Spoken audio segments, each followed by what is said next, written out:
I really had a whole different idea about what pageants are, and I didn't realize how it gives you a platform like this to be able to spread awareness about refugees or even about mental health. I had never planned to speak about something so personal, but when I returned home from Dubai, it was just another feeling in my heart that I've given you this platform. I've given you an opportunity to be a light to others around you. I need you to speak.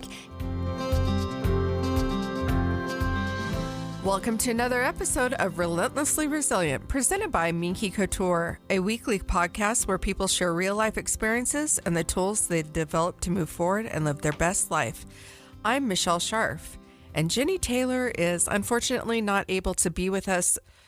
We are presented by Minky Couture, designed to bring luxury and comfort for years to come. Your blankets are created with the highest quality Minky fabric, and each blanket is created using love and high-quality sewing machines. You can find Minky Couture all across the Wasatch Front, 6 locations, or online at minkycouture.com.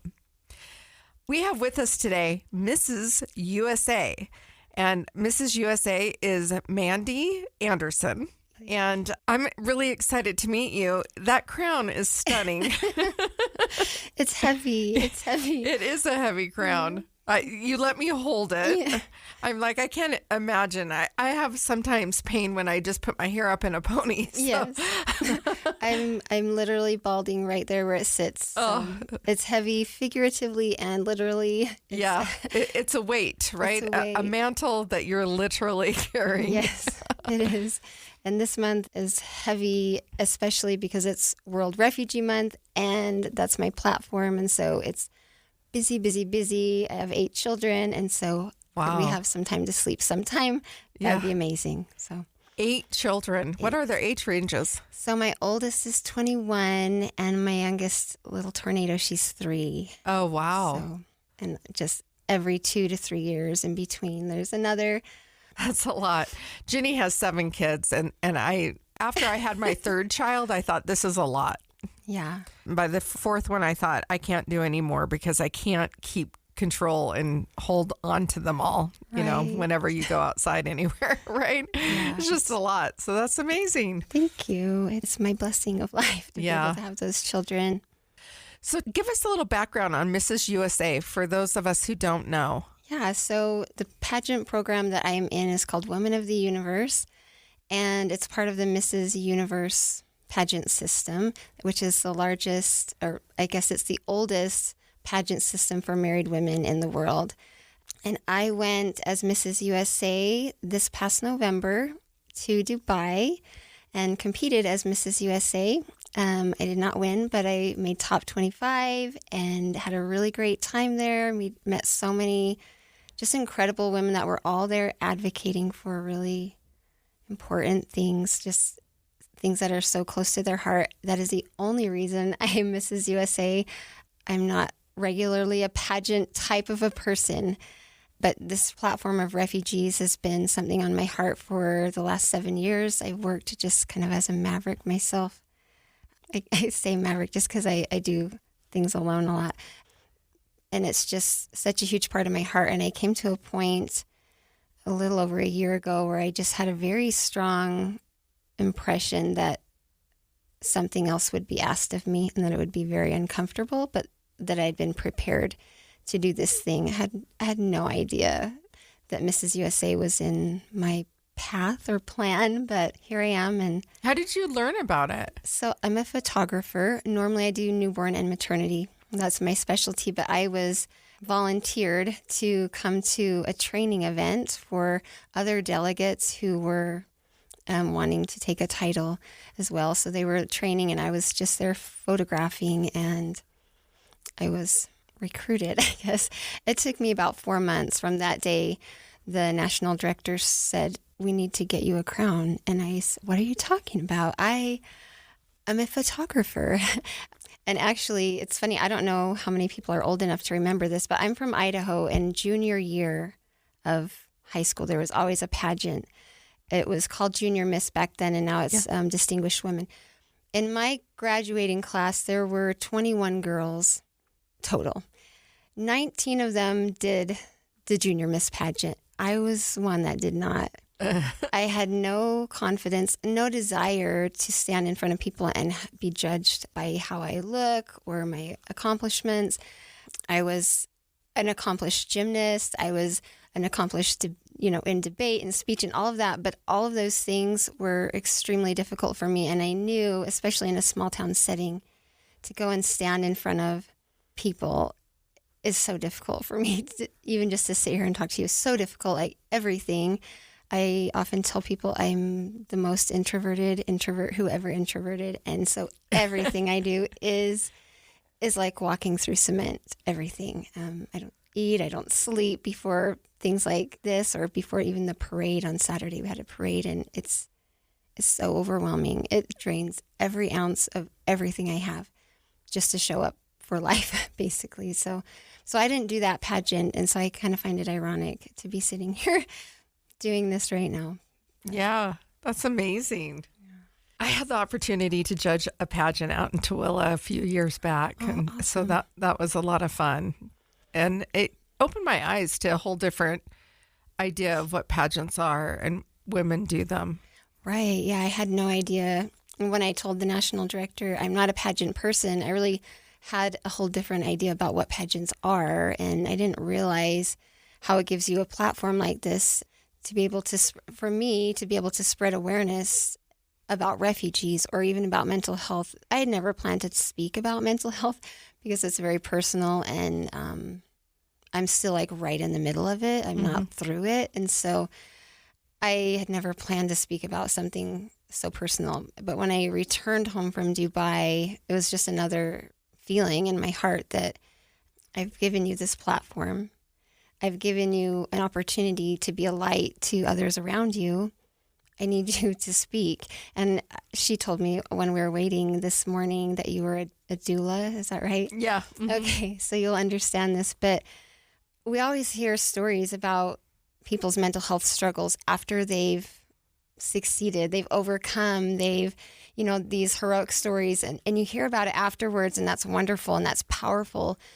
But the thought that came to me is, people need to know what labor feels like while you're in labor. That's why you have doulas that really understand and can help you through those really difficult moments because you really understand. And where your husband, he can hold your hand, but has no idea. Right. And once the baby comes out, literally you forget how painful it was. That's why there's population on the earth right now. Right. You forget. I have 8 children. If you would remember, there would be less people for sure. But for sure. But I can understand. It's a great analogy, especially for moms that wanted to have natural childbirth that hired me. They would say, I just would look into your eyes and just having you look at me and just knowing that you were there helped me because I knew that you had gone through this. And if you could do it, I could do it. Yes. So sometimes it's just having that person that's like, I've walked this fire.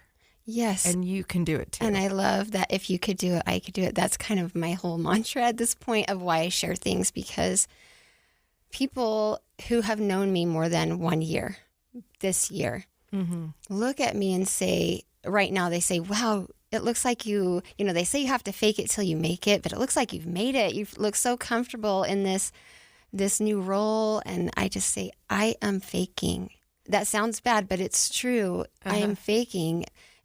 Not in the sense of lying, but in the sense of I have to put out my best when I feel my worst every day. And I think when I got home, and this whole past year, I had been going through one of the worst years of my life emotionally. Really, on one day, all of a sudden, I went from doing well in my photography business, feeling like, wow, I think I'm over a lot of these mental and emotional struggles that I've had throughout my life. Like, not over them, but they just really weren't troubling me that much. One day, it just changed instantly. I had a crazy weird dream, and I woke up and I was not okay anymore. And so over the course of, it's been about 15 months since that dream, it's just been mostly down, a few ups, but suicidal ideation. I've been actively suicidal on several occasions. And the reason I felt to share that is because when I don't feel suicidal, I cannot myself remember how dark, how much pain I was feeling, just as if you were having a baby. You don't remember. And it's hard for me to even understand in those moments what was going through my mind. What was I thinking? How, like that depth of pain, you cannot understand it unless you're in it. So that's why I'm sharing it while I'm in the middle of it.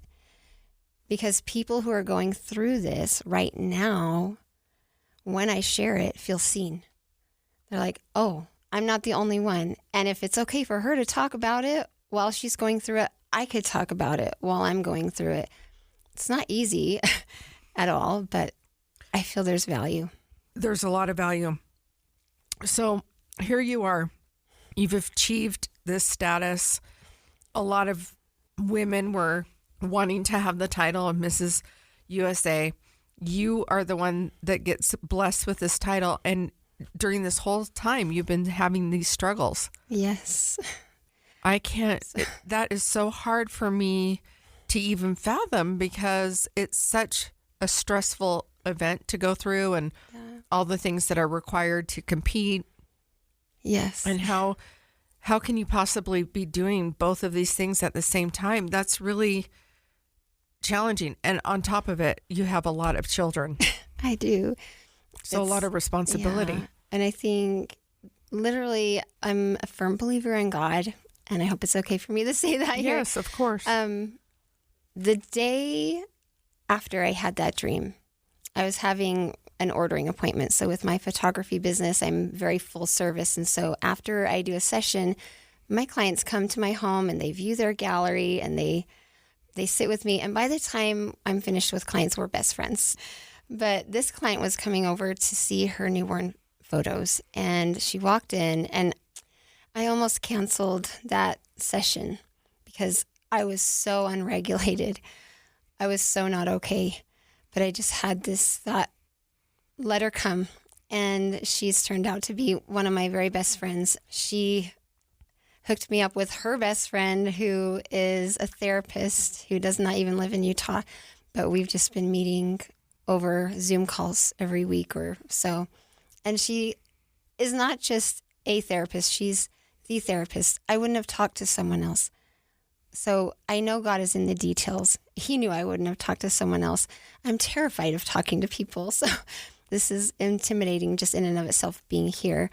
But, you know, after a while of talking with her, we had a lot in common. We even found we're actually related back through our Swiss line. So there was just this, like a deep connection, but also just, I knew from the very first time I spoke to her that God put her in my path because he knew that I was going to be going through this right now. Mm-hmm. And then she supported me too, as I was back and forth about this title for 4 months, whether I was going to take it or not, and how crazy it seemed that all this was going on all at once. And she was just there, and she's still there, just supporting me. But then my husband is so supportive, never judgmental that the house is a disaster because I've been laying in bed in the fetal position all day and can't move. And there's days that's literally all I can do. I am so overwhelmed with my nervous system. I can't move. I can't eat. You know, if my child comes to me, she's like, Mom, I need milk. Yes, I can get out of bed. I can get her milk. And then I have to go back. It's that overwhelming at times. But I just know that this opportunity as well, if it had come at another time to be Mrs. USA at another time, it wouldn't have been the right time. Now is the right time.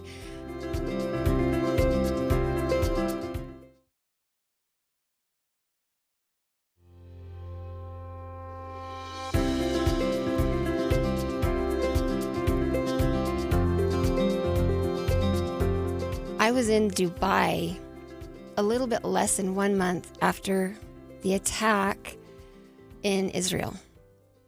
So all of my family and friends were texting my husband before I went, do not let her go. Are you crazy? Why are you sending your wife to the Middle East? There's a war going to start. There's all this tension. It's not a safe place for you to send your wife. And at the time, things were just very unsettled, right in the middle of a lot of uncertainty. And it was the right time for me to do that. It was the right time for me to go to the Middle East with the platform of refugees. While I was in Dubai, one of the pageant days, I was standing in the hallway of our hotel, and it was a very fancy and expensive hotel. And so other wealthy people were there. I am not wealthy. So a man walked up to me, seeing Mrs. USA across my chest, and he said, I have over 2 million Instagram followers. I'm a world famous boxer.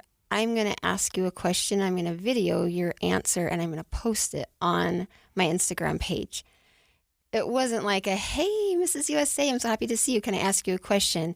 It was very intense. And I knew before he asked me this question what he was going to say. And I was just praying in my heart, like, Heavenly Father, don't let me humiliate the whole entire United States of America, because what he wanted was a viral video of Mrs. USA saying something unkind.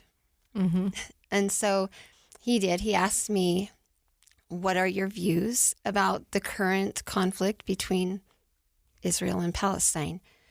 And when I answered him, he just deflated. It's like, oh yeah, I agree with you. I didn't make a political statement. He didn't know I was there advocating for refugees or he didn't know my background, which is what happens a lot of times when you make grand assumptions about people. Right. But he assumed because I was wearing Mrs. USA across my chest that I would have certain prejudices and that I would not have compassion For the Palestinians. towards the Palestinians, which is just, I'm a descendant of a Holocaust survivor. And I used to live in Germany. One of the biggest things still in Germany is their shame. They feel so much shame, and they want the world to forget and to forgive. And, as a descendant of a Holocaust survivor, I have a lot of compassion towards anyone who is dehumanized, removed from their home. My great-great aunt was at home, and the Nazi soldiers came in, took her, and left a note for her husband saying, we are not going to allow you to pollute our race with this pig. My great-great-grandmother, who was not taken at that time because she was not a Jew, missed her daughter-in-law and had compassion. Her daughter-in-law was taken to the Jewish quarters, not to a concentration camp at that time. And so while she was in the Jewish quarters, my great-great-grandmother would go out every day, because the Jews were made to do slave labor before they were taken to a death camp or a concentration camp. And her job every day was to clean the streets of Munich. So every day my great-great-grandmother would go out, Grandma Barbara, would go out and with a portion of her ration of bread. And she would walk the streets of Munich until she found where Alisa was cleaning. And of course, she had to stay away from her. She couldn't be found helping a Jew. So once she found where she was, she would take pieces of her bread and break them in the streets and drop them so that Alisa could find these pieces of bread and have something to eat for that day, because there was very little to eat in the Jewish quarters. And so I call that the bread trail of hope, because not only did she help Alisa have something to eat for the day, she helped her know that she was not forgotten, that she was seen and that she was still loved, even though she was in this terrible situation of uncertainty. Somebody was thinking about her, somebody knew her, and that powers my desire to help refugees. So many refugees come here and they are left feeling forgotten. Their case closes usually 3 to 6 months after they arrive. They have help in that time. When their case closes, they're left forgotten. They don't know who to turn to when they don't know what to do. Yeah. So I'm curious, what did you say to the man? I told him that I care about women, I care about families, and I care about children. And I care whether they're being displaced from their homes. I care if they're being raped. I care if they're being murdered. I want safety. I want people to remove animosity from their hearts towards any group of people. And he's like, that's what I want too. And it just shut him down. Did he post? He did not post. He did not post it, which I found interesting because I saw in his face what he was after. Right. And he was like, oh, yeah. His intentions were to embarrass America or to create some conflict or controversy. Yeah, and to expose this great prejudice that we have supposedly here.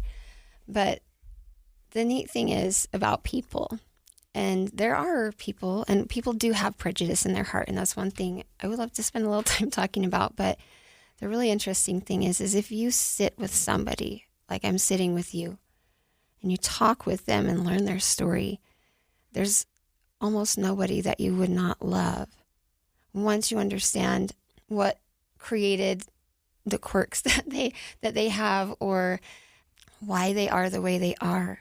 You would love them. Right. I've never met a refugee family I haven't loved. Yeah. Ever.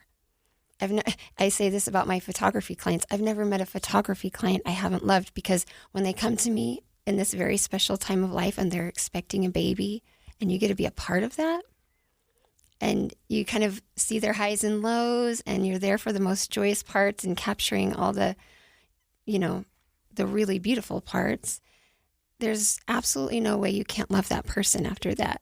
They're part of your life forever. And they come back to you and they follow your page. Even if they don't have any more babies, they support you because they love you too.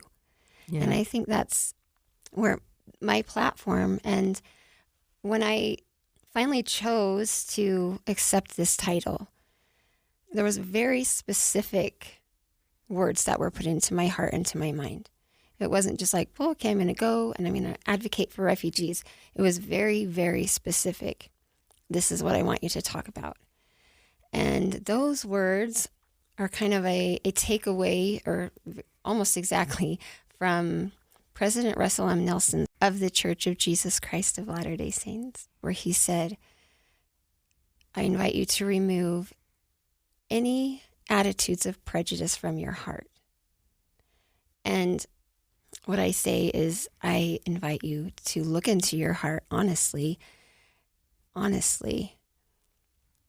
and see if there are any attitudes of animosity towards any group of people. If I had a group of 100 people sitting here right now from all over the world, and they all spoke my language, and I asked them to remove attitudes of animosity they have towards any group of people, 90% of them would be offended that I would suggest that they have something in their hearts towards any group of people. And yet, wars rage. Our world is in more turmoil now than it has been probably in all of history. So someone that was really close to me when I was preparing my forum for Dubai talked about this. This is the main thing that I talked about. And he said, it makes it sound like you think I or other people are prejudiced. We are, that we are prejudiced, and that's kind of offensive. And I thought, wow, if he thinks that, who else thinks that? Who else is going to think that I'm accusing them of being prejudiced? But yet, wars rage. Every community, every neighborhood, everywhere is full of these micro and macro animosities. And so what I say is that every war, every conflict, big or small, in our world right now, once started very, very small. As a tiny seed in someone's heart. It could have been planted yesterday, 100 years ago, or as we see in the Middle East, 1,000 or more years ago. Mm-hmm. These are old seeds. That seed was allowed to sprout and grow, spread into their family, their children, spread into their community, and then into their nation, to their tribes. People broke off into tribes. That's how they started, everyone. And some people think I'm oversimplifying really complex matters. Mm-hmm. And they're looking for the United Nations to step in, or the United States government, or this person. Or they'll say, well, if this group of people just understood, this would be solved. They are the ones that need to change. But that's not how change happens. That's not how anything is ever healed. Billion-dollar corporations can produce money, but they can't produce peace. The United States government can create laws, but they can't create love. And the United Nations can change policy, but they can't change hearts. That's why it really is that simple. The solution isn't big. It's not a governmental solution. We are the solution. And if we're not willing to admit that we may have something in our own hearts and work on it and like root it out, because if you've ever gardened, if there's a weed growing alongside something else, that weed will grow faster than almost anything. Right. The roots will grow deeper and it will take over. It will suck the nourishment. It will suck everything away, the water from the good plants. So you can't say, like, a lot of people will say this. They'll say, but except for those people, I have no animosity in my heart. But these people, I mean, obviously those people, right? You don't mean those people. I can love everyone, but you don't mean those people. I do mean those people. Right. Because you can't have both animosity and love in your heart at the same time.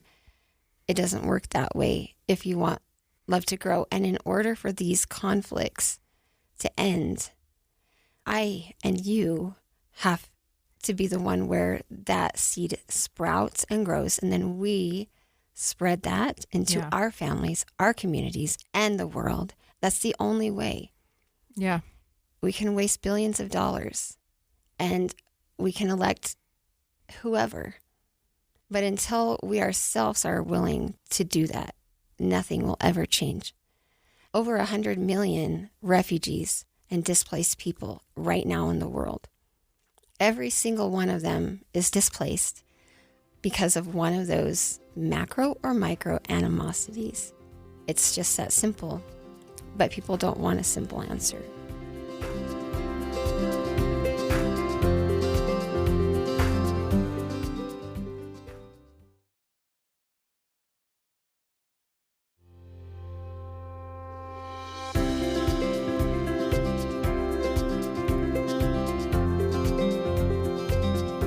It is a simple answer, and I agree with you.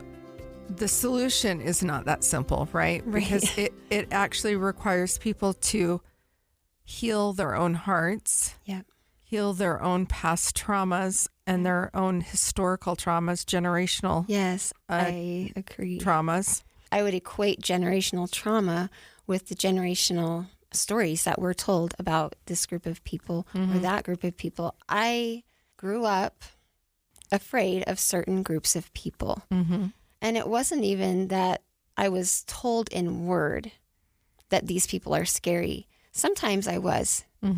Avoid these people. They're going to, do such and such and such.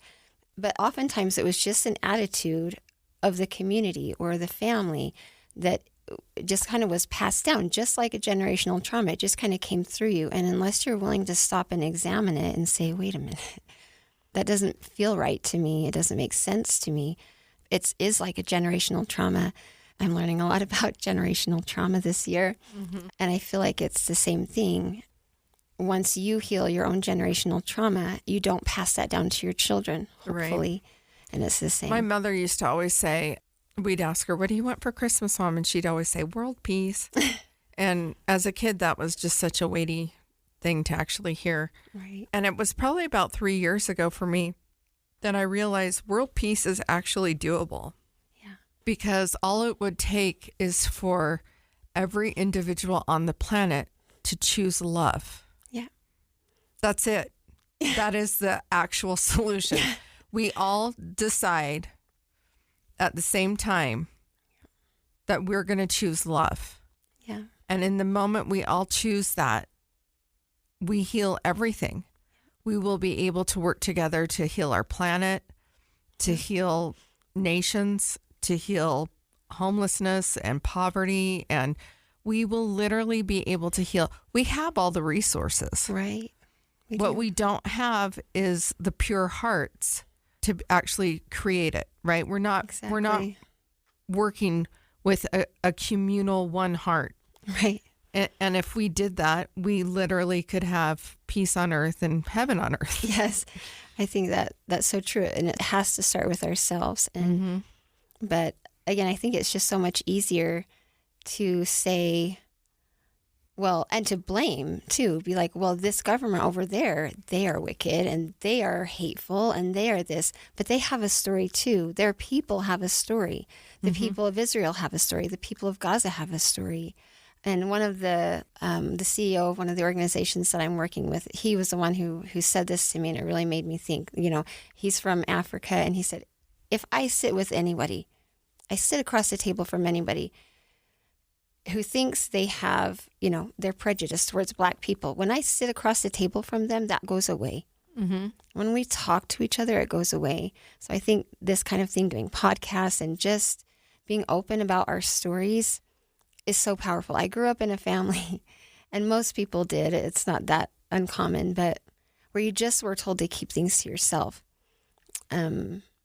Everything to yourself. You don't share your what happens behind closed doors. Yes. Right? Yes. Yeah. But also even any weaknesses. You never show weakness, never admit you're wrong, because it exposes you. And I love my family, but it was just something that I learned, like that you can't be vulnerable because it exposes you to attack. And that's probably a generational, people probably were attacked, when they were open and vulnerable. And it's still, I know, even just sharing parts of my story, that there are people who are uncomfortable with me telling any part of my story. And even sharing about refugees, people are uncomfortable about that. I never in my mind thought like this would be a controversial topic to talk about refugees. World Refugee Day was this past weekend here in Salt Lake, June 21st and 22nd. And I was there volunteering on Friday, the 21st, and they had extra security because they had been told there were going to be protesters there. People coming to protest while refugees are there because they don't want refugees here. One of the biggest things for refugees is just needing to feel welcome, right, and loved and supported. They've already been through things that we cannot actually comprehend. I've sat and listened to their stories. One of my very, very closest friends, and I'm really honored that some of these families now call me sister. It means that I've sat with them through difficult things. And their story, I hear the words, but there is no possible way I can comprehend it. Just like what I was speaking about with mental health or with having a baby. I cannot comprehend it. So their stories are important and powerful. And if those protesters, I don't even know if they showed up. I know that they threatened to show up. If they could sit with one family or watch the story of one of these families, it would go away. Their prejudice would melt away. People are getting really stuck right now with political ideology. It's a big problem in our world. And it is unfortunate that in a state that is so full of compassion and being led by a heart-led religious group, or at least the intention is to be heart-led, and it is baffling that we live in this state and we have so many people who will just see the political side or message of things. And instead of seeing the humanity and the people that this is actually impacting, they miss that, right? And instead they're clinging to an ideology or a political idea that has no regard for the people it actually impacts. Yes, exactly. And most of the people who live here, their ancestors were refugees. This state was settled by refugees. People forget that. That's a big problem in our world, is that people forget one generation, two generations. You get people who parents or grandparents had to just go through so much to give them what they have. And then that generation forgets all of what their parents had to go through to give them it. And I think it's important to remember that even my own heritage, I'm almost entirely Swiss. all of them, they weren't refugees, but they came here looking for a better life. And people say, well, you are entitled to be here then because they came the quote unquote right way. Mm-hmm. I'm not entitled to anything. My Großmami, that's how we call her. Großmami was my grandmother that came here. She was the first in my mother's side of the family to come. She left her home and her family and everything when she was a very young adult and came here all by herself because she wanted certain blessings, and those were spiritual blessings. They didn't have a temple in Switzerland at that time. And ironically, that was the first temple built in Europe, a temple for the Church of Jesus Christ of Latter-day Saints. And she came here because she wanted to have those blessings for me. Mm-hmm. She didn't even know me yet. I was just an egg inside of her somewhere. And I'm not entitled to be here. I'm blessed to be here. And if I forget that, there's so many times in Scripture where we're told, remember the captivity of your fathers. Remember what I did for your fathers, whether it's Moses or whoever it was. Remember. And we're told to remember because we didn't do it. Mm-hmm. We did not do it. You know, I had other ancestors that came and settled Star Valley. They were like the first settlers in Star Valley, Wyoming. And I would love to say I would love to be entitled to just a small piece of that beauty up there, but I'm not. I'm not entitled to anything. There's so many times over the course of history where people have lost their lands. We're not immune to that here in the United States. Welcoming people is our heritage. It's also our duty, I believe. Mm-hmm. When I went to Dubai, I needed to come up with a national costume. And typically, pageant queens, you know, they'll incorporate the red, white, and blue, or they'll incorporate the Statue of Liberty. You know, they'll wear a bodysuit or something really flashy. And I knew that wasn't for me. I wanted to embody the beauty of our welcoming spirit. When my Großmami came across the sea, she made a solemn promise when she saw the Statue of Liberty that she would never be a burden to this land. It meant so much to her even before she came here because she knew this land is special and it's preserved to be a haven for people that need a safe haven. And it was sacred to her. And so when I sewed and designed my own national costume, and it does not look like other pageant queens' national costumes, but it's incorporated the Statue of Liberty's dress and style, her sash, as well as the colors of our flag. And I wanted it to have meaning because everything I do this year has to mean something, has to be for the purpose that I'm here for. And I wanted to represent refugees with my dress. When you talk to refugees, they are so grateful to be here. Most people don't know this, but refugees don't actually get to choose where they go. Right.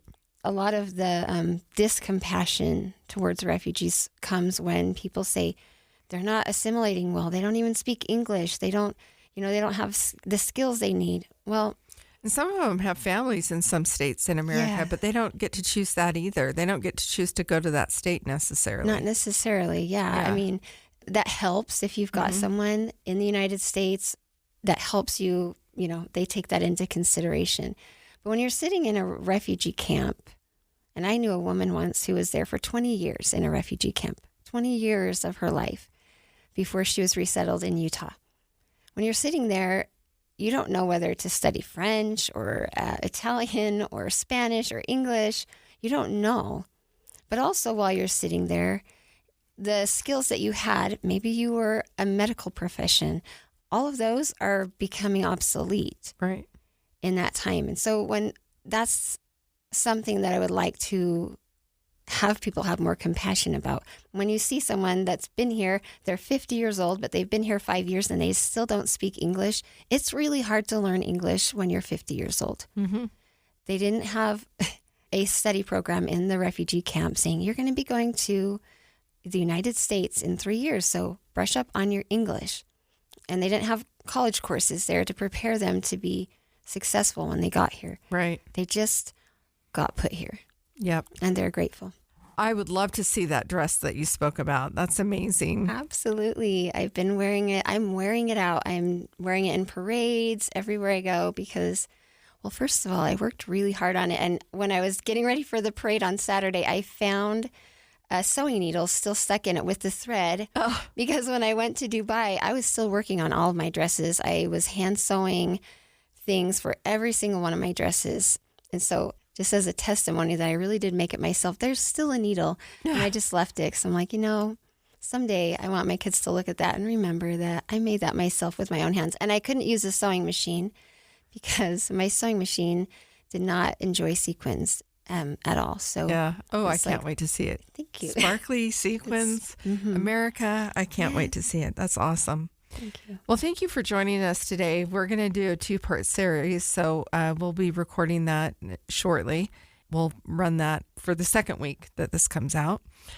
Thank you so much for being here. Thank you for having me. For those that are listening today, where can they find you? Instagram? Yeah, so on Instagram and Facebook, my handle is Mrs. USA Woman of the Universe for both of them. Awesome. So I would love it if you come follow me. The more people that follow, the more reach I get with my refugee advocacy. And so right now there's a big push. I'm helping to bring awareness to Welcome Corps, which is a new program that I'm going to be talking about here soon, hopefully. Okay. Where you and I as citizens get to be a part of bringing and sponsoring a family that's stuck in a refugee camp right now, bringing them to Utah. And being a huge part of their life. I'm so excited about it. When I heard about it, my heart really just leapt out of my body. Like, this is it, Mandy. This is what I was preparing you for. So this is it. So that's welcomecorps.org. And that's Corps, CORPS. Well, thank you for being on here. We look forward to having you in our next episode. So if you're listening, please stay tuned for that. It'll drop next week. If you've enjoyed what you've heard today, remember to subscribe to our podcast so you will be notified of new episodes. We drop one every Thursday, so be sure to continuously check out for the newest episode. We would be so grateful if you'd give us a rating and review. If you or someone you know has a real story about real life you're willing to share with us, send us an email to rrpodcast@ksl.com. You can also find us on Facebook at Relentlessly Resilient, on Instagram at Relentlessly Resilient Podcast. Both platforms have a Calendly link set up for a time for you to pitch your story for our show. Reach out. We'd love to have you on the show. And remember, whatever you do today, remember to be kind. You have no idea the struggles others are dealing with in their lives. Have a great day.